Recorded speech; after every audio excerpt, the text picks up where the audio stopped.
형상의 10가지 의미에 1번은 인간의 뭐였죠? 독특성입니다. 하나님의 형상을 닮은 독특성이고 다른 모든 것들은 그냥 종류대로 하나님이 말씀하시면 만들어졌지만 인간은 온 우주보다 더 영광스럽고 비밀스럽고 심오하고 위대한 존재로서 인간이기 때문에 그 26절에 다른 동물들과는 달리 창조의 절정으로 만들어졌고 지금까지 창조한 모든 것들은 다 인간을 위하여 만들어진 것입니다. 2번은 인간 창조 방법의 독특성이 앞에 것들과 차이는 이제 갑자기 성부, 성자, 성령께서 우리의 모양대로 우리의 형상대로 만들자는 이제 인간은 성부, 성자, 성령의 철저한 중요한 계획과 꿈속에 만들어졌다는 것. 3번은 하나님의 형상과 모양의 의미는 뭐 이런 이성적인 것, 도덕적, 영적인 이런 이제 하나 성부, 성자, 성령의 귀한 성품과 또 속성도 닮은 이제 그런 동물들이 도무지 가질 수 없는 이성적, 도덕적, 영적인 축복이 그 안에 있는데 그 중에서 우리가 생각한 4번은 형상의 최고의 절정의 의미는 그 하나님의 형상 중에 하나님과의 관계하는 존재로서의 인간의 형상이다. 인간의 하나님의 형상 중에 우리가 받은 그 축복은 그 관계하는 형상이었다. 5번은 그래서 인간은 하나님의 형상을 지음받은 것은 그 다음에 3일체 간의 시작. 3일체 간의 깊고 친밀한 관계의 형성이 인간 속에 들어왔다. 그래서 인간은 관계의 존재로 하나님을 닮아 성부, 성자, 성령을 닮아 관계의 존재로 만들어졌기 때문에 성부, 성자, 성령과도 관계하고 또 우리는 부부와 가족과 사회적인 그 관계를 이루어가는 관계 속에서 존재 의미를 찾고 행복을 누리는 관계의 형상, 이것이 이제 인간의 하나님의 형상을 닮은 큰 축복이었다고 생각했습니다. 6번 1절 형상이 거의 죽었으나 예수님을 통하여 회복하게 되었습니다. 하나님과의 관계가 아담으로 단절되었으나 예수님으로 다시 하나님과 특별한 관계가 연결됨으로 다시 형상을 회복할 길이 열렸다는 거죠.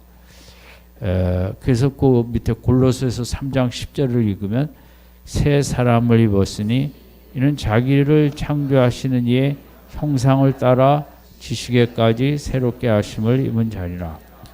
창조하신 자의 분의 형상을 따라 이제 우리들이 새로워지고 성장한다는 것. 7번과 7절. 하나님의 형상은 창조 목적을 달성한 미래의 지형적인 원동력과 활동력이다. 형상은 어떤 그 직분에 도달하면 끝이다. 목사가 되면 장로가 되면 그런 거하고 상관없이 끝까지 끊임없이 주님을 닮아가는 지속적인 다이나믹한 포스다. 어떤 그 역동성이 이 형상의 중요한 의미다. 8번 1절 시작. 하나님의 형상 구원의 구원의 목적이 죄 용서받고 지옥 안 가고 천국 가고 이렇게 단순하게 생각으로 끝나면 안 되고 물론 그것은 우리 중요한 동기부여가 되지만 구원의 목적은 그 두 번째 시작 지속적인 하나님의 형상 회복 하나님의 지속적인 임재의 체험으로 형상을 회복한다. 그래서 그 구원의 목적인 하나님의 형상을 담기 위해서 하나님과 끊이지 않는 교제와 하나님의 아름다움을 지속적으로 체험하고 영혼의 끊임없는 만족과 기쁨을 누리는 것이 우리 이제 형상의 우리 구원의 목적이 중요합니다. 9번과 7절. 하나님의 형상이 온 땅에 가득하도록 하는 것이 하나님의 이렇게 우리 할 일은 뭐냐면 예수 잘 믿고 천국 가는 것도 할 일이지만 이 땅에 하나님의 형상이 닮은 인간 사람들이 좀 더 늘어나도록 그것이 이제 하나님의 목적이고 또 우리 신앙의 목적이다. 그 밑에 있죠. 하나님의 형상을 가진 자가 세상에 가득해야 한다. 그래서 우리가 아이를 많이 낳아야겠죠, 그죠? 그런데 국가가 도와주질 않았다.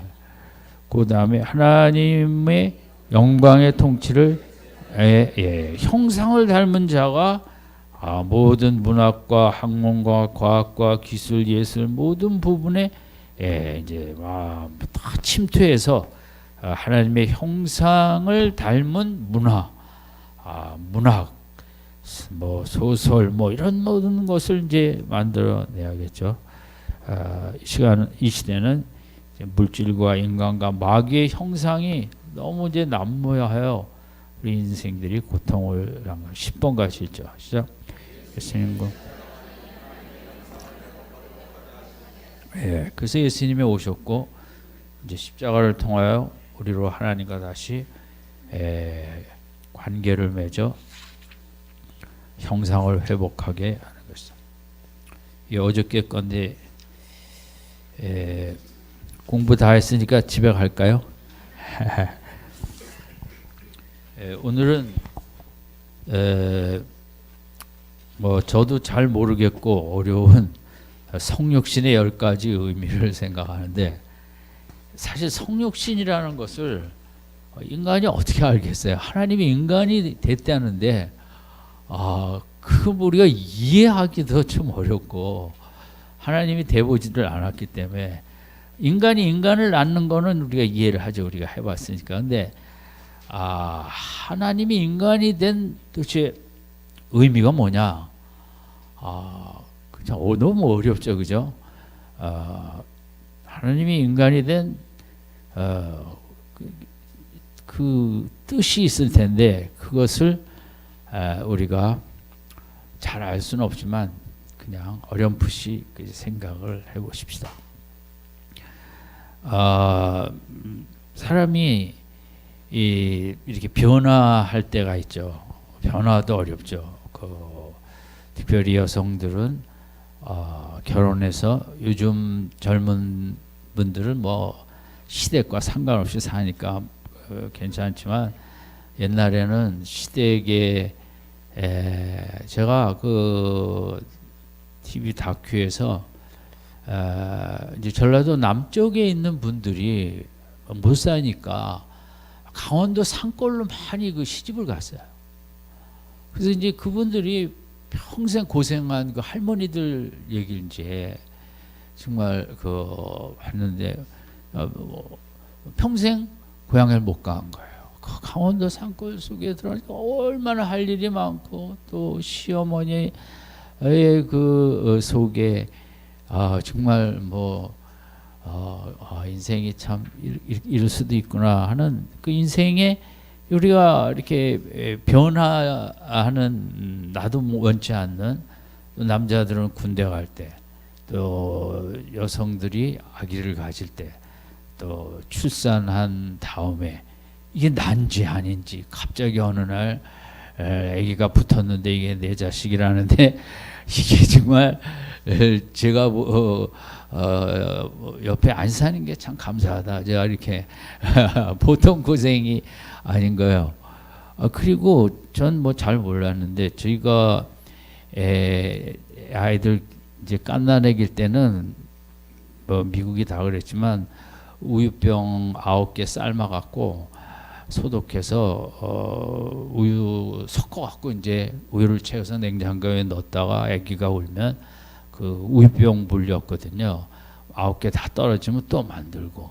그러니까 뭐 그렇게 큰 고생이 될 게 없었어요. 제가 공부하면서도. 근데 요즘은 우유를 먹이는데 얼마나 복잡하게 뭐 그 우유 온도를 맞추고 모유에다가 뭘 섞었다가 그냥 밤새 그 짓을 하고 있는 거예요.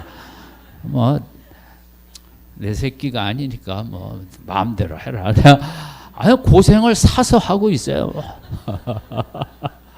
아 그거 무슨 그래서 정말 저는 큰애 작은애 이제 그렇게 해서 뭐 우리 두 애가 뭐 그 소젖을 많이 먹어 이상한 것도 아니고 그냥 뭐 또 뭐냐 그냥 다 잘 자랐는데 요즘 유난스럽게 뭘 그걸 모유에다가 온돌 맞췄다가 섞었다가 밤에 잠도 못 자고 그러니 그 얼마나 그 애기 엄마가 제가 볼 때는 그 미치겠더라고요. 그렇게 밤에 잠도 못 자고 그 하고 뭐 하고 우리 아이가 큰애가 또 고집이 있으니까 애가 우니까 그 한 달 난 애가 운다고 네가 이기나 내가 이기나 지방에 데려가서 30분 동안 울렸다는 거야. 그건 절달만 못돼 먹어갖고 이렇게 애 키우기가 회사 갔다 와서 피곤해 죽겠는데 자꾸 우니까 이거 말도 안 듣고 이성적으로 안 통하니까 그러면 어디 네가 뭐 이기나 내가 이기나 그 한 달 내내 하고 싸우고 있어요 지 아빠가. 그 인생들 참 하여간 우리가 그렇게 변화할 때 정말 힘들죠. 근데 하나님께서 인간이 됐다.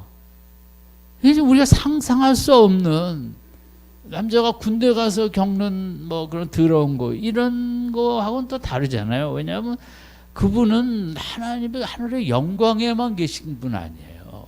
근데 이제 이 속세에 오늘 우리 뉴스가 그 들리는 그런 뭐 죄악의 세상을 2000년 전이나 3000년 전에 이런 속에 이제 왜 오셨냐? 이 정말 기독교의 신비고 제일 중요한 부분인데 그 여러 가지 목적 중에 첫 번째는 1번 같이 읽죠. 시작. 인간의 몸으로 제일 중요한 건 하나님이 인간이 되신 최고의 목적과 의미가 있기 때문에 죽기 위해서 오신 거예요. 우리는 죽기 위해서 오긴 왔지만 그냥 살다가 죽기 싫어서 억지로 죽는 우리는 그렇죠? 여러분 다 죽기 위해서 오셨죠? 그게 맞긴 맞지만 뭐 그건 나중에 할 수 없이 죽게 되니까 죽는 거지. 우리는 안 죽고 싶은데 아파서 죽고 사고로 죽고 그렇게 죽지만 예수님은 하나님의 아들은 그렇지 않다 이거죠. 온 자체가 철저하게 어디에서 죽기 위해서 오셨어요? 진짜 이런 분은 없다 이거죠. 역사 속에. 예? 죽기 위해서 오신 분은 없어요. 살기 위해서 왔다가 할 수 없이 죽으면 죽는 건데 예수님은 죽기 위해서 온 거예요. 죽음을 체험하기 위해서. 근데 그 죽음을 어떤 식으로 체험하기를 원했어요? 최악의 그런 그 혹독한 모습으로 죽기 위해서 오셨다는 거죠. 하나님께서 이게 이제 우리가 참 상상할 수 없는 우리와는 다른 점이죠. 그 영광의 분이 이 땅에 죽으심을 이제 체험하기 위해서 왔어요. 죽음의 존재가 어떤 존재인가? 죽는다는 것이 무엇인가? 하늘에 계신 하나님은 죽었다 깨어나도 그 인간의 죽음의 고통과 아픔과 외로움을 알 수 있을까요? 없을까요? 하나님이지만 저는 모른다고 그건 겪어보지 않으면 안 되니까요. 왜? 아파보고 모욕당하고 죽는 순간까지 냉대당하고 조롱당하고 침뱉고 무시당하고 뭐 그런 걸 당하면서 그렇게 죽기 위해서 오신 거예요. 이 성육신이라는 게 이 땅에 인간으로. 그런데 그런 걸 당하기 위해서는 하늘에서는 절대 그걸 겪을 수가 없다 이거죠. 어딜 와야 돼요? 이 땅에 와야 돼요. 이 땅에 와서 염소로 오면 안 돼요. 그냥 목 자르면 끝이니까. 염소는 누가 돼야 되면 인간이 돼야만 그런 죽음을 겪을 수 있고, 인간도 최악의 죄인의 그런 처벌을 받아야만 그런 십자가를 질 수 있다는 거죠. 십자가. 그러니까 그것도 죄도 없으신데 그 억울한 가운데 불의에 그렇게 당하면서 죽으시는 이 성육신의 중요한 의미는 이런 데 첫 번째 죽기 위해서 처절하게 그 악에 그 압도당하면서 그런 인간이 느낄 수 있는 최악의 그 어두운 감정을 다 느끼면서 죽는 죽음, 이제 이 죽음을 위해서 오신 거예요. 성육신이라는 거는 그냥 간단히 하나님이 뭐 우리 구하시기 위해서 인간으로 오셨지 이 정도는 아닌 거죠. 인간이 되셔서 진짜 목적은 여기에 있었던 거니까 십자가의 처절한 죽음. 그 히브리서 2장 9절 같이 읽을까요? 시작. 오직 우리가 곧 죽음의 고난 말미암아 영광과 존귀로 관을 쓰신 예수를 보니 이를 행하심은 하나님의 은혜로 말미암아 모든 사람을 위하여 여기 보면 죽으심을 뭐 하려 하신다? 맛본다. 근데 뭐 이게 간장입니까? 이 맛은 그 인간의 가장 극한 감정적, 육체적, 정신적, 영적인 그 고통, 그러니까 인간이 겪을 수 있는 최고와 최악의 고통을 체험하기 위하여 인간으로 오셨다는 거죠. 여러분, 그래서 이제 예수님의 우리 이제 인간으로 오셔서 그걸 하나의 그 패러다임으로 보면 예수님은 첫 번째 뭐 하기 위해서 오셨다? 죽기 위해서 오셨다. 그런데 예수님은 죽으셨는데 어떤 죽음을 죽으셨다? 최악의 정말 고통과 있을 수 없는 그런 정말 힘든 죽음을 죽으셨다. 그런데 이 히브리서 2장 9절에 또 하나는 근데 그렇게 죽으셨는데 결과는 어떻게 됐다? 영광과 존귀의 관을 쓰셨다. 이게 이제 예수님이 이 땅에 오셔서 우리에게 보여주시는 예수님을 따르는 자의 하나의 패러다임이라고 볼 수 있죠. 우리도 이 땅에서 영광 중에 다 이렇게 맞출 수도 있고 그렇지만 우리도 예수님과 비슷하게 어떻게 보면 우리가 정말 예수님처럼 죽기 위해서 주를 위해 기도하다가 주를 위해 몸된 교회를 위해 참 섬기고 희생하고 헌신하다. 우리는 세상 사람들과는 다르다 이거죠. 우리도 이 땅에 예수님처럼 우리도 죽기 위해서 왔어요. 왜냐하면 죽어야 천국을 가니까. 근데 어떻게 죽을 것인가? 우리는 세상 사람들과 달리 예수님처럼 누구를 이 땅에서 누구를 섬기다가 잘 죽어요? 하나님을 위하여, 교회를 위하여 잘 섬기다 죽는 어떤 그 죽음의 패러다임이 우리가 죽는 모습은 뭐 병원에서 죽을 수도 있고 교통사고로 어떤 질병에 쓰러지든 뭐 하든 할 수 있지만 우리는 그 죽음의 앞에 이르기까지 하나님과 하나님 나라를 위해서 애쓰다 죽어야 되는 게 이제 예수님의 죽음이 우리에게 보여주시는 것이고, 그리고 그 결과는 그렇게 죽지만 그 결과는 예수님처럼 무슨 관을 쓰신다? 영과 존귀의 관을 쓰신다. 영원토록. 이 성육 예수님이 땅에 오셔서 보여주신 이 죽음의 어떤 패러다임을 우리가 이제 알아야겠죠. 두 번째는 예수님은 같이 읽죠. 시작. 보이지 아니하시는 하나님의 구체. 도대체 세상에 하나님을 본 사람이 어디 있어요? 구약 백성의 구약 성경책은 있었지만 책만 갖고는 부족하죠.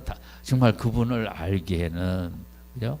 아무리 훌륭한 책을 많이 썼어도 책에 한계가 있죠. 물론 계시를 받고 깨달음과 체험이 있어도 거기에도 또 한계가 있죠.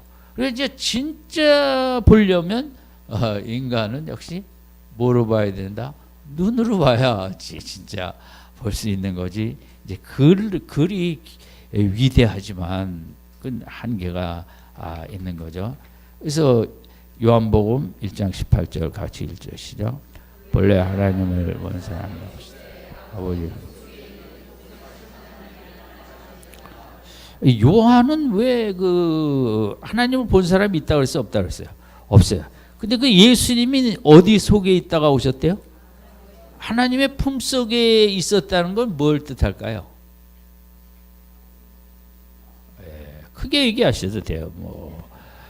품 속에는 아무나 갈 수 있어요? 없어요?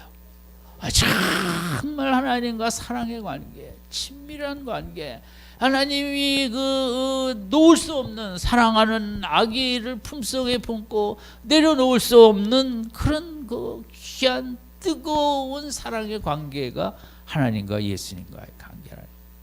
요한은 그렇게 쓴 거죠. 이분이 예수께서 원래 어디 계셨냐면 하나님의 깊은 사랑 속에 인간의 품 속에 최고의 사랑의 대상을 품듯이 그렇게 하나님과 하나인 친밀한 그분이 독생하신 한 분이죠. 그분이 이 땅에 어떻게 하셨다? 나타나셨다는 거죠. 그러니까 요한은 정말 내 인생에 이런 체험을 했다는 거죠. 누구를 봤냐? 하나님의 아들을 봤다는 거예요. 내가 눈으로. 정말 이 사도들의 이 마음을 우리가 이제 따라가기는 어렵겠죠. 정말 처음에는 잘 몰랐지만 그냥 따라다녔지만 나중에 보니까 그분이 하나님이셨어요. 내가 그냥 하나님과 3년을 따라다닌 거예요. 내가 인생의 눈으로 하나님, 창조주 하나님을 본 거예요. 눈으로. 볼 수 없는 위대한, 어떻게 글로 표현할 수 없는, 요한복음 1장 18절은 얼마나 그 요한의 큰 감동과 감격과 내가 하나님을 보았다는 거예요. 눈으로. 그분과 같이 식사도 하고 손도 만지고 같이 다니고 이야기도 하고 세상에 인간이 이런 게 어디 있겠냐. 그런 마음으로 다시 읽습니다. 시작. 원래 하나님을 본 사람은 그 다음에 됐죠. 예수께서 이르시되 빌립아 내가 이렇게 나를 본 자는 아버지를 어찌하여 그 예수님의 도마가 잘 모르니까 도대체 날 본 것이 아버지를 본 것이나 마찬가지인데 아직도 이런 소리를 하느냐 그 책망으로 이렇게 하셨죠. 어쨌든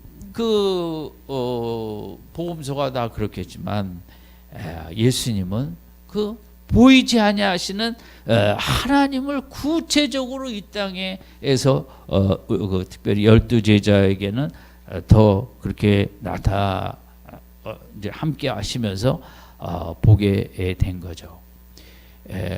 우리가 하나님의 성경에 우리를 스바냐 3장 이렇게 다 우리를 사랑한다고 써 있는데 우리가 하나님의 우리를 사랑하시는 그 눈빛을 보신 분 있으십니까? 없죠. 그걸 어디서 봤을까요? 제자들은 하나님의 사랑의 눈빛을 예수님을 봐. 예수님이 이 땅에 오심은 이번에 그 하나님의 사랑이신데 사랑이라는 것은 눈길 여러 가지가 표현이 있겠죠. 얼굴의 모습과 그 사랑하는 대상을 사랑하는 마음으로 바라보는 그 눈빛, 표정 이런 것들을 이제 직접 오셔서 이렇게 다 보여주셨다는 거죠. 그래서 오신 거예요. 하나님이 또 성경에 얼마나 화도 잘 내세요. 예수님 성전에 가서 장사하는 거 뒤집어 엎을 때 또 화내시고 또 하나님이 속상하실 때 하나님 우시는데 하나님 우시는 거 본 분 계세요? 없잖아요, 그죠? 예수님은 그런 나사로 앞에서 또 때로 이렇게 눈물을 흘리시는 사랑하는 자의 죽음 앞에서 그 하나님의 그 아픈 마음 공감하시는 그 깊은 애통하는 마음 이런 걸 인간들에게 이제 구체적으로 인간이 돼야만 보여줄 수 있는 거잖아요.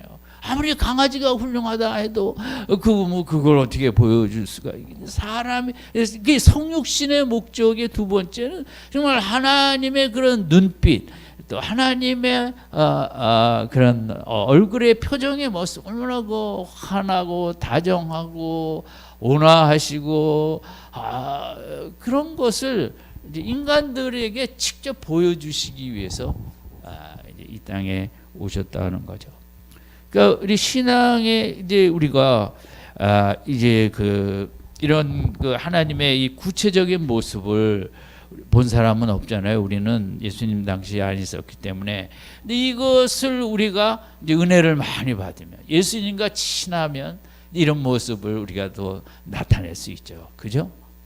우리가 하나님의 형상을 담는 목적, 구원의 목적처럼 우리가 정말 예수님하고 자꾸 친하다 보면 내 얼굴도 환해지고 말도 그렇게 부드러워지고 여러 가지 표정과 이런 눈빛과 이제 이런 것들이 우리들이 하나님 예수님처럼 우리 사랑하는 가족들 속에 날이 갈수록 더 많이 이렇게 보여줄 수 있기를 바랍니다.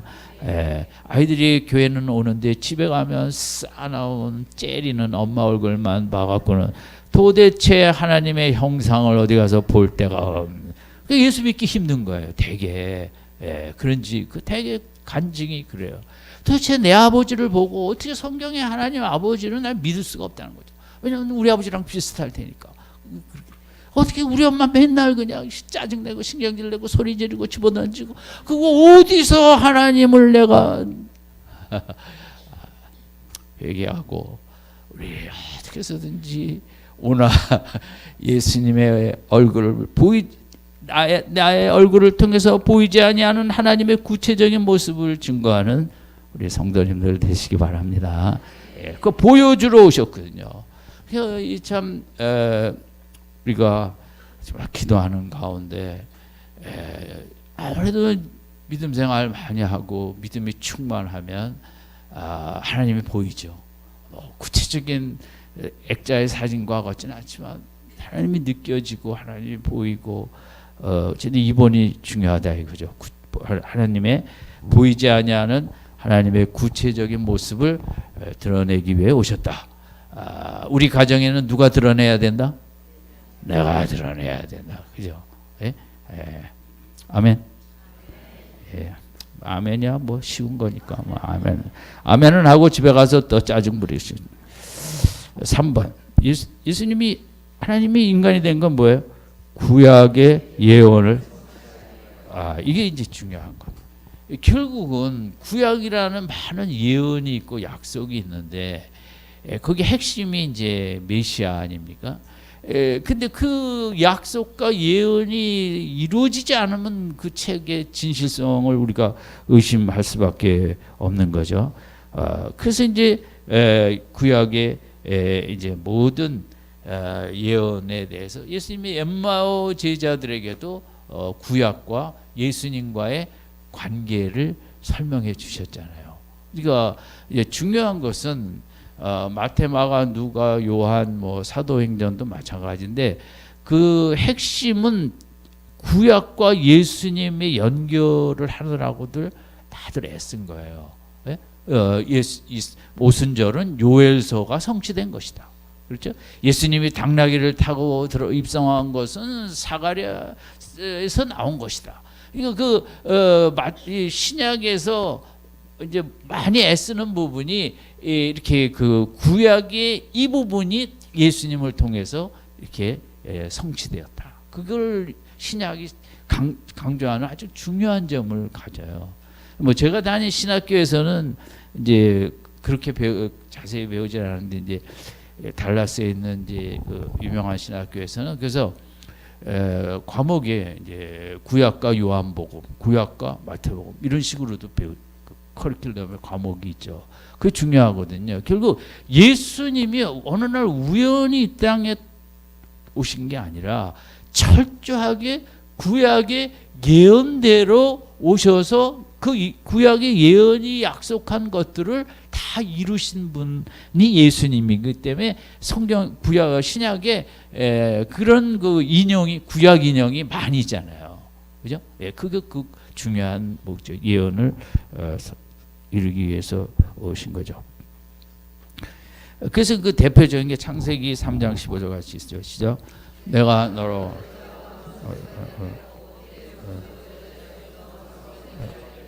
여자의 후손은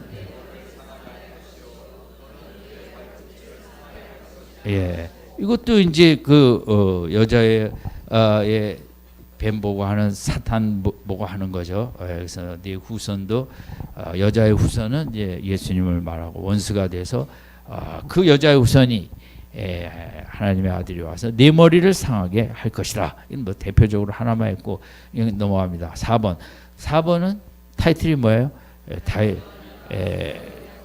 언약을 이제 다윗 언약과 새 언약을 성취하겠는데 구약에는 이제 대표적으로 우리가 알아야 될 게 아브라함 언약과 모세 언약과 다윗 언약과 새 언약이 있어요.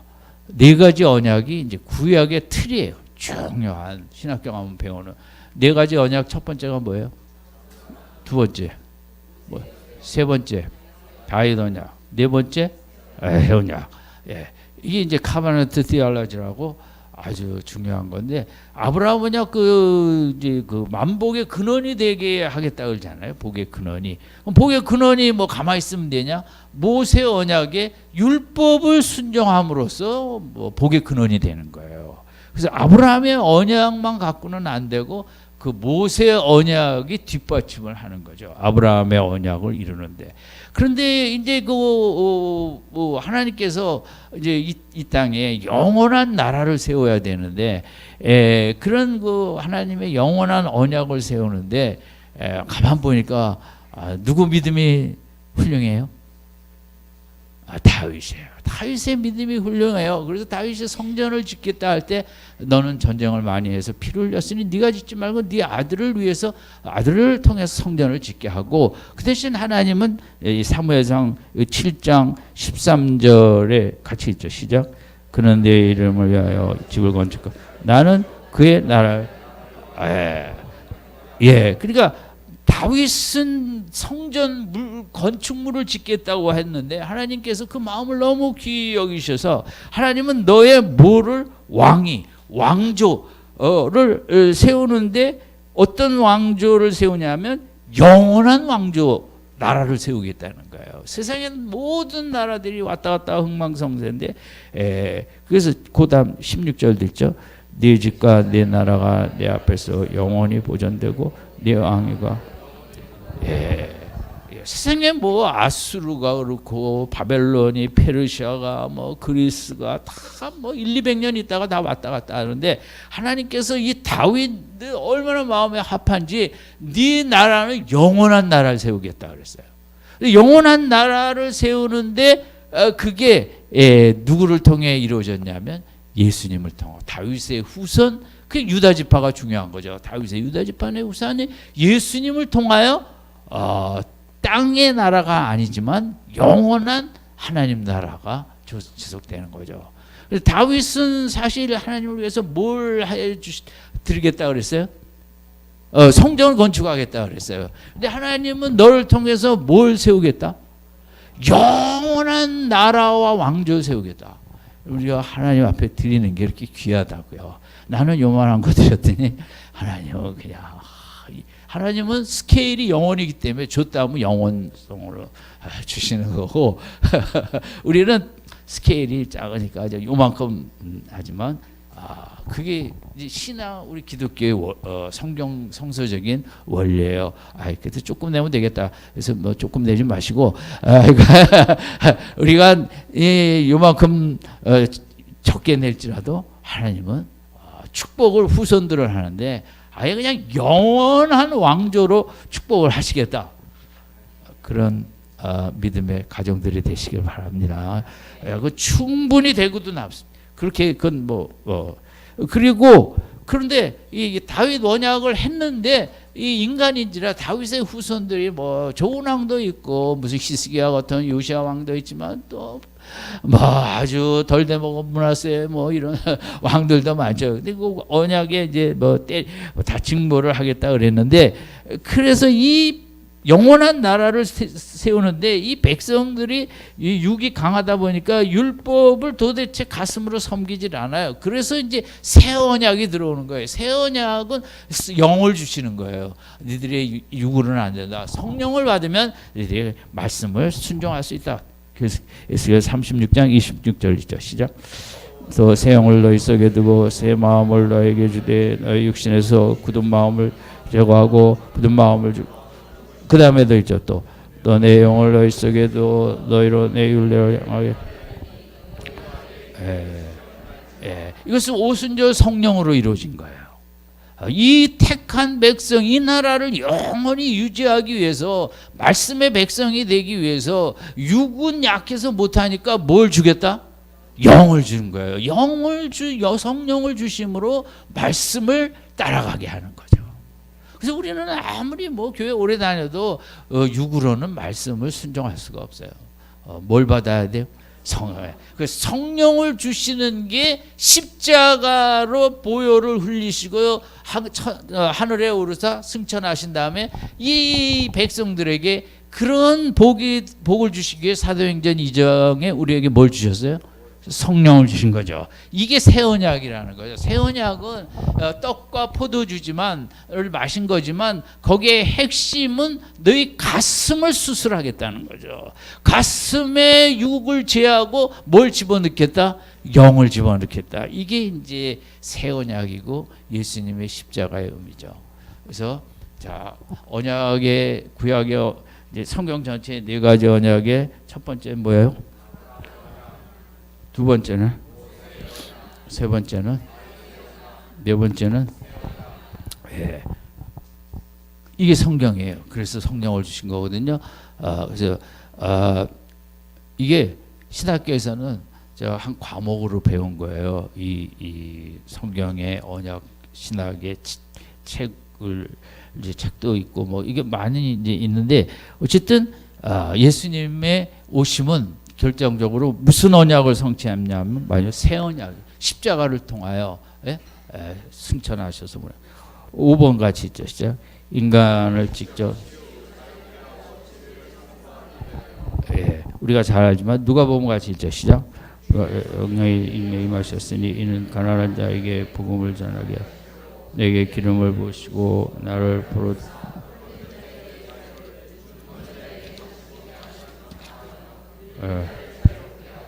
모든 죄은의 해를 여기 사실 원어에는 5 분류예요. 가난한 자와 가슴이 찢어진 자, 깨진 자가 있고, 그 다음에 세 번째 포로된 자가 있고, 네 번째 눈먼 자가 있고, 다섯 번째 눌린 자가 있어요. 주님이 인간으로 오시면 이런 인생을 다 만나 주시기 위해서 오신 거예요.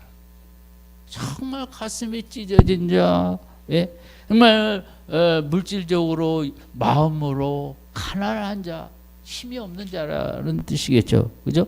그리고 세상과 이런저런 미움의 포로, 물질의 포로, 그냥 그 인간의 포로, 남편의 포로, 자식의 포로, 뭐 이렇게 쇠사슬에 묶인 인생들, 또 육체의 눈이 멀고 권력의 눈이 멀고 뭐 탐욕의 눈이 멀고 마태 세리처럼 돈의 눈이 멀고 이렇게 눌린 자를, 이런 자들을 예수님께서 다 모아놓고 고치셨어요. 찾아다니면서 고치셨어요.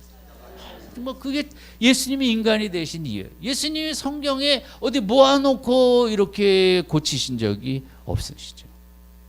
제가 70년도만 해도 뭐 그때만 해도 제가 이제 여의도 순복음교회 가끔 예배를 가면 이제 치유 기도 시간이 있어요. 그러면 뭐 조영규 목사님이 거기 다 모인 사람들 한 사람씩 나오면 안 되죠. 바쁜데. 그러니까 다 모아놓고, 그때도 무좀 환자가 많아갖고 무좀이 떠나갈지어다. 인간은 큰 교회 목사니까 다 모아놓고 해요. 예수님은 그런 적이 한 번도 없으시다는 거예요. 다 마태 그 세리 세관까지 찾아가셔갖고. 그래서 그럴 수가 있어요, 없어요? 바쁘신데 3년밖에 없는데 꼭 찾아가셔야겠어요? 알아서 찾아와야지. 예수님은 눌린 자, 포로된 자, 삭개오 사마리아 여인을 찾아가고, 38년 된 그 베데스다 강가 저기 무엇에 그 증평병자를 찾아가시고. 예수님이 성육신 하신 이유는 정말 그 쓰라린 쓰러진 찢어진 그 포로된 정말 깨어진 인생 한 사람 한 사람을 만나시기 위해서, 손잡아 주시기 위해서. 소경을 고치실 때 왜 손 붙잡고 한참 걸어가신 적도 있잖아요. 그거 바쁘신데 무슨 또 손잡고 다닐 때가 있겠어요? 그래서 제가 그 설교할 때 한 번은 부목사 때 우리 애 손을 잡고 한번 나 좀 데리고 다녀봐. 내 손 잡고 오늘 아빠가 이 설교하는데 예수님이 손 잡고 한참 걸어가셨는데 도대체 무슨 마음으로 걸어가셨나? 제가 이제 우리 그 작은 애 꼬마를 붙잡고 했어요. 이렇게 손을 잡고 가다 보니까 손에 이렇게 땀이 같이 나는 거예요. 내가 그래서 알았어요. 이게 예수님이 뭐하러 소경 손잡고 갈까? 그만큼 걸 느끼기 위해서, 그죠? 그 손에서 나는 땀과 사랑을. 요즘은 또 한국에 그 애기 없는 포대기가 그렇게 세계적으로 인기래잖아요. 왜 인기인가? 발이 이렇게 벌어져 갖고 안 좋은데 그런 애들, 그런 사람 많잖아요. 우리 때만 해도 그런 남자들 많았어요. 발이 이렇게 다 넘어져 갖고 요즘 것도 큰일 나는데 그냥 걷는 것도 팔자로 막 이렇게 걷는. 그런데 그게 왜 세계적으로 인기냐? 그게 아이하고 이 살과 살이 옷은 있지만 이게 그 따뜻한 온기로 키운다는 거예요. 그게. 그래서 요즘 한국의 포대가 인기가 이렇게. 그러니까 예수님이 이 병자를 고치는 이런저런 모습을 이제 그 하나하나 속에 이렇게 살펴보. 그 눈에 뭐 예수님이 뭐 실력이 없어서 눈에 침을 붙여 흙을 발라갖고 바르겠어요. 다 치죠. 참 만져보고 그 눈 때문에 얼마나 인생이 외로웠냐 만져주시고. 여러분 아픈 데 있죠. 좀 만져달라 그러세요. 주님 보고. 만져주실 줄 믿습니다. 주님 여기가 이렇게 남편도 안 만져주는데 좀 등어리가 이렇게. 주님이 이렇게 그 뭐예요? 직접 가능하면 이 마을 저 마을로 가서 전도도 다 모아놓고 설교하지. 그걸 뭐 할 수 없이 오병이어 같은 데는 뭐 따라오니까 할 수 없이 설교하셨지만 대부분 이 마을 저 마을 다니면서 이게 하신 이게 이래서 인간들 오신 거예요. 6번 있죠. 하나님과 화목을 이렇게 고린도후서 5장 19절 있죠. 시작. 곧 하나님께서 그리스도 안에 계시사 세상을 자기와 화목하게 그들의 죄를 화목하게 하는 말씀을 우리에게. 어쨌든 여기서 그 다음에 있죠. 디모데전서 2장 5절. 하나님은 한 분이시오.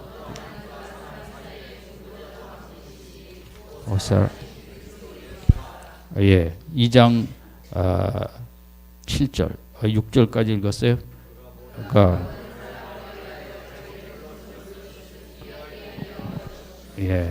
그러니까 5절에도 이제 하나님과 사람 사이에 중보자가 끼어야 되는데 하나님이 끼면 이게 현실성이 약하다는 거죠. 뭐 인간의 아픔을 겪어보지도 않고 중간에 중보자가 되겠다고 이렇게 하면 어떤 그 실효성의 의미가 있죠. 사람이 돼야 된다는 거죠.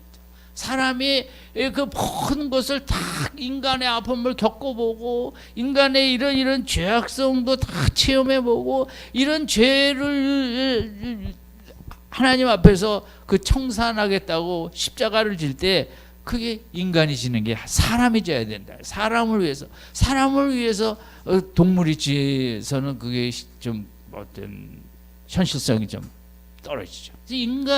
인간만이 하나님과 죄인 사이에 화목에 거기에 들어갈 수, 역할을 할 수 있다는 거지. 인간이 해야지 하나님이 한다는 건 좀 알겠습니다 정도지 그게 좀 구체적으로 느끼기가 어렵죠. 그러나 인간이 그걸 할 때 정말 우리를 내 대신 다 그것을 받으셨구나 하는 이제 그 중간에 화목제물로 우리들이 느끼기가 쉽다는 거죠.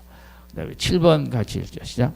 하나님의 이게 이제 중요한 것은 이 땅에 오셔갖고 이제 인간의 삶의 어떤 모델 역할을 하는 거죠. 베드로전서 2장 21절 시작. 위하여 너희가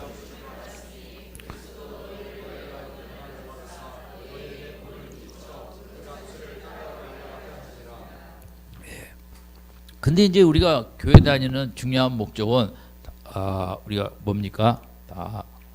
사업이 망하기 위하여 잘 되기 위하여, 자녀가 좋은 학교 가기 위하여 안 가기 위하여. 우리의 그 신앙의 목적은 대부분 이제 세상적으로 좋은, 물론 공부도 잘하고 믿음 좋은 건 좋겠지만, 그런데 예수님이 보신 것은 너희가 이제 부르심을 받았는데 예수님께서 너희에게 무엇을 받으사 본을 끼쳤다 그랬습니까? 고난을 받으사. 그 부분이 중요한 거죠. 우리가 예수님의 본을 따라가는데 우리가 주님이 주신 본은 이제 고난을 통하여 본을 보여주셨다는 거죠. 그리고 보여주시고 잘 배우라고 하셨느니라. 그렇게 돼 있습니까? 본을 끼쳐 그다음 뭐예요? 그 자취를 따라오게. 이게 이제 우리 골치 아프죠. 고난의 본을 보이고 그 자취를 잘 따라오라고 이제 이게 베드로가 워낙 마지막 밤에 이제 이게 된통 겪고 이 말씀을 쓰신 거죠. 어쨌든 예수님의 고난을 생각할 때 공의로운 고난입니까? 불의한 고난입니까? 불의한 고난을 받아요. 정말 부당한. 예수님이 받으신 고난의 첫 번째 특징은 이제 베드로가 그걸 본 거죠. 마지막 밤에 따라다니면서 4번 부인을 했지만 예수님의 마지막 그 모욕을 당하고 그 궁정에서 이때 이런 본 것이죠. 예수님의 고난은 너무 불의한 고난을 받아요. 우리가 세상 살면서 얼마나 누명도 쓰고 뒤집어 쓰기도 하고 불의한 그런 그 평판도 받고 교회에서도 억울한 누명 많이 쓰시죠. 가만히 그렇다고 대답하기도 그렇고 다 알아요. 교회 다니면서 억울한 누명 안 써보신 분은 없는 줄로 믿습니다. 다 이 모양 저 모양으로 우리가 불의한 이런 누명과 오명과 오해와 악평과 비난을 받는 건 누구를 따라가기 때문에? 그렇죠. 예수님, 주님을 위해 우리가 이렇게 하는 거. 그리고 두 번째는 그런 걸 당할 때 예수님은 성질을 내시고 욕을 하셨다. 안 하셨죠. 그러니까 주님이 보여주신 본은 그냥 아무 말씀 없이 저들이 하는 짓을 저들이 모르고, 인간이 약하고 인간이 다 미약하니까 이렇게 하는구나. 우리가 고난을 받는데 이제 베드로가 강조하는 것은 그 주님의 발자취를 따라가는데, 우리 세상 속에 초대교회는 더 그랬지만 우리가 이렇게 불의하고 억울하고 직장에서도 그렇고 그런 게 있지만 예수님은 그때마다 욕으로 분노로 성질로 하지 않냐고. 세 번째, 예수님이 보여주신 발자취는 다 누구에게 맡겼다? 아버지께 맡겼다는 거죠. 이 본을 따라가라는 거죠. 우리가 앞으로도 사회 속이든 가정 속이든 교회 속이든 무슨 관계 속이든 억울하고 불의한 고난을 당할 수 있다 없다? 있다고 확실히 그래요. 없을 사람 하나도 없는데 나는 없지. 그러면 안 되죠. 그런데 그럴 때 성질을 낸다 안 낸다? 안 낸다. 얼마나 힘들어요. 갑자기 새치기 차가 들어와도 화가 나는데 그럴 때 아버지 뜻이 새치기로 기분 나쁘게 하시는구나. 이렇게 넘어가야지, 그죠? 예. 그래서 다 모든 걸 아버지에 맡기는 이런 걸 보여주시기 위해서 인간이 됐다는 거죠. 인간이 뭐 예수님이 오신 것 중에 8번과 7절 시작. 인간의 인간죄로 이제 그 중보의 대제사장이 되시는데 정말 인간의 모든 걸 체험한 대제사장과 신학교에서 고고하게 공부만 하신 대제사장과 이 차이가 있는 거죠. 이러면 소아과를 찾아가는데 아이가 4명인 엄마 소아과 의사와 아직도 독신이 아니고 아기가 없는 소아과 의사를 누굴 찾아가겠습니까? 제가 가끔 얘기했지만 제가 시카고에 있을 때 저희 교회 그분이 1950년 초에 유명한 한국 그 집안 출신의 배 타고 와갖고 이제 소아과 의사하신데 교인들이 그 소아과 병원에 전혀 안 가는 거예요. 왜 안 가냐? 그분은 아이를 키워본 적이 없으니까. 다른 교회 장로님은 남자인데 어떻게 사건 다 글러가는. 그러니까 예수님이 이걸 다 체험해 본 게 중요하다.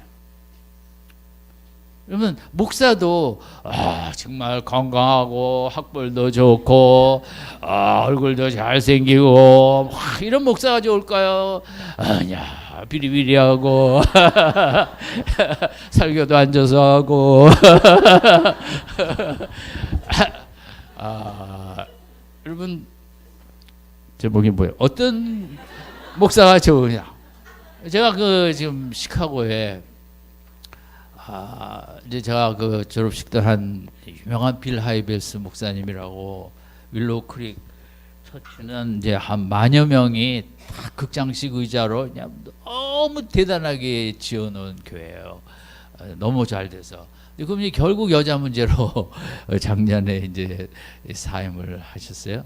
근데 거기 또 이제 하베스트 처치라고 이 조지 맥도날드인지 뭔지 하여간 뭐 책도 좋은 책도 써서 저도 여러 권 갖고 있고 아주 미국에 이제 여러 교회를 있는 이제 대단한 분인데 또 이분이 작년에 어쩌고 저쩌고 여자 문제는 아닌데 이제 이렇게 교회를 만들. 근데 이제 제가 그 LA 근처에 그 릭 워렌 그 목사님 교회에 여러 번 갔는데 이분은 왜 문제가 없냐 아직도 그 의아한 거죠. 그죠? 그 정도면 여자 문제든 무슨 문제든 걸려들어야 되는데 근데 몇 년 전에 이분의 20대 아들이 우울증으로 총으로 자살을 했어요. 많은 뭐 비난하는 분도 있고 그랬지만 정말 저 같아도 목회를 못했을 거예요.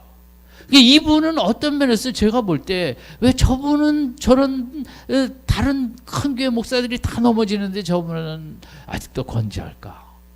뭘까요? 그 인간의 얼마나 아픔을 목회자로서 자기는 뭐 수만 명 미국 최대 교회 목적이 이끄는 삶을 세계적으로 다 펼쳐내고 근데 자기 자식 우울증으로 자살하는 거 못 막았잖아요. 그 얼마나 마음의 아픔과 했더니 그렇기 때문에 다 하나님을 붙잡았을 것이고 그래서 아직도 제가 볼 때 그분은 끝까지 영광중에 갈 것이라고 생각합니다. 그러니까 우리가 실족이라는 거, 우리 아픔이라는 거, 그게 어떻게 보면 참 또 고맙기도 한 거예요. 그래서 겸손해지고 또 하나님과 가까워지고 그게 안 되고 잘 되는 목사님들 한국에서도 되게 문제 있는 목사님들 10명 교회예요, 아니면 뭐 몇만 명 교회예요.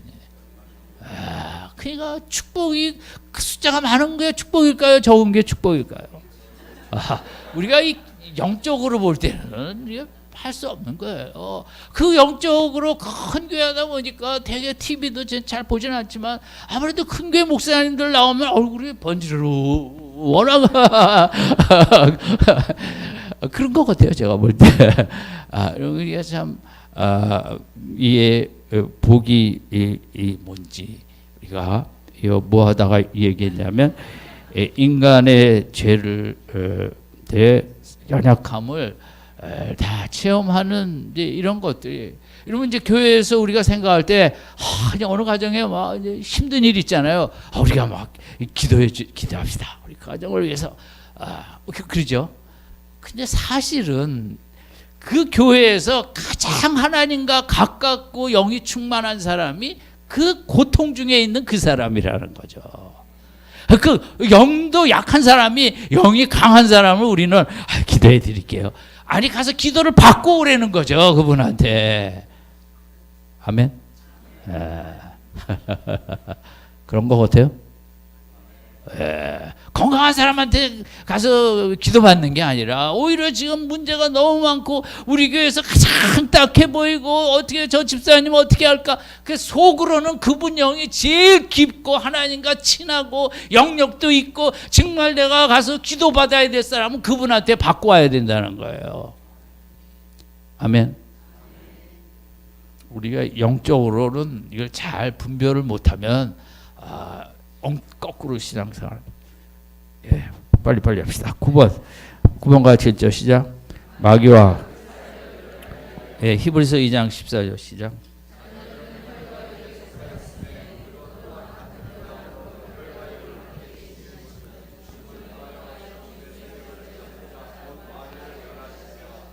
여기서 제일 중요한 것은 주님이 자녀들처럼 혈과 육의 이제 자녀들처럼 어떻게 했어요? 같은 모양으로 뭐를 지녔다? 혈과 육을 지닌 인간이 됐다.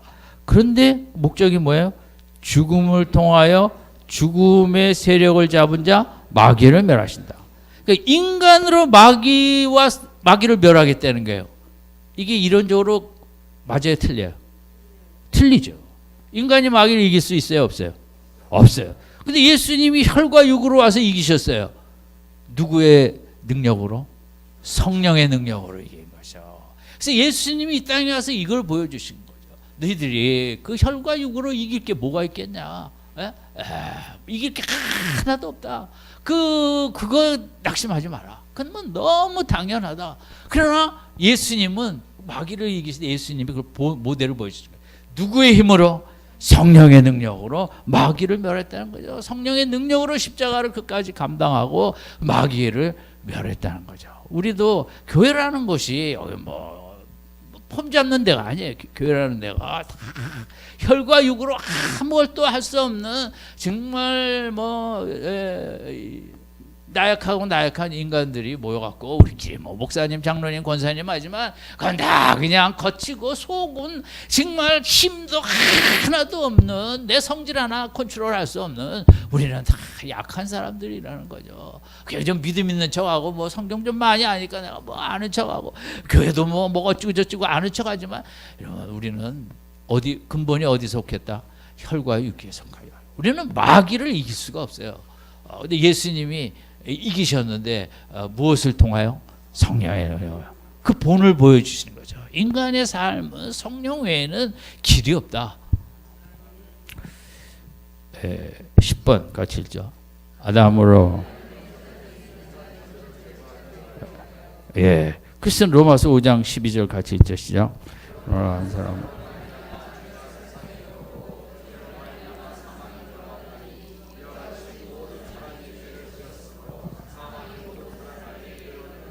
5장 17절 시작.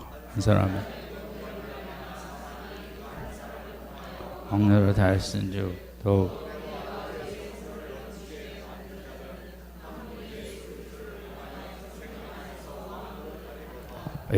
그리고 이제 그 한 사람의 중요성을 보여요. 아담 한 사람 때문에 이렇게 세상의 죄악이 지속이 되는데 또 반대로 한 분 때문에 은혜의 세상이 열렸다는 거죠.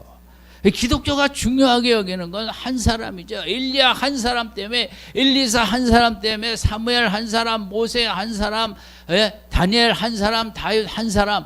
기독교가는 한 사람의 믿음이 나라를 살리기도 하고 너무 중요한 거죠. 그 모델 예수님 한 분의 온전한 순종으로 온 세상에 예수 믿는 자에게 영원한 축복의 문을 열리는 것. 그 한 사람의 중요성. 여러분 정말 내가 중요한 것을 이 밤에 다시 한번 깊이 생각하는 밤이 되길 바랍니다.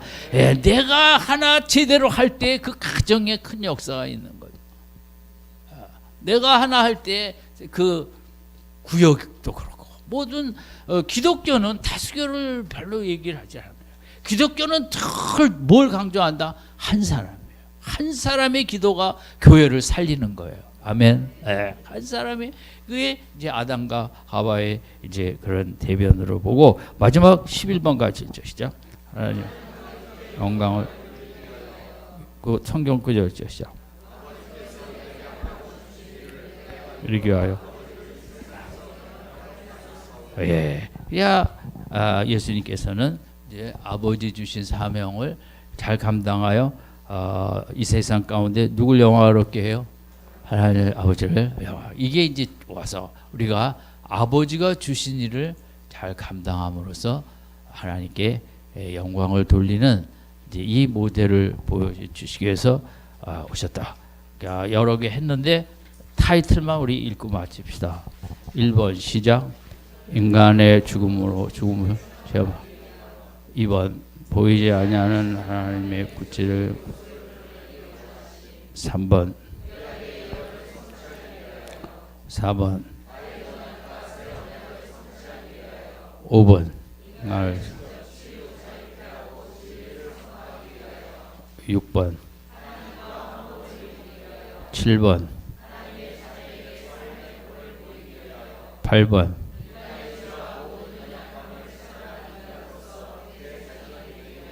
9번 10번 11번 예, 네. 내일 밤에 시험을 볼까요 말까요? 예, 시험 하니까 너무 좋아. 예, 이틀 동안 수고 많으셨습니다. 피곤한데 저는 사실 그래서 제가 좀 컨디션이 안 좋기 때문에 오늘 아침에 뭐 어떻게 힘든지 제가 이제 한성일 목사님한테 준비하세요. 그리고 편히 쉬고 있었습니다. 오후까지 잘 됐다. 근데 하나님께서 그래도 네가 나가라 그래갖고 할 수 없이 제가 내일 오늘 못 나가고 내일 나가는 게 더 중요할 것 같은데요. 그래서 오늘 저녁부터 나가라 그래갖고 은혜 가운데 제가 잘 마치게 돼서 감사드리고 그래서 뭐 제가 박수를 받자고 한 얘기는 아니고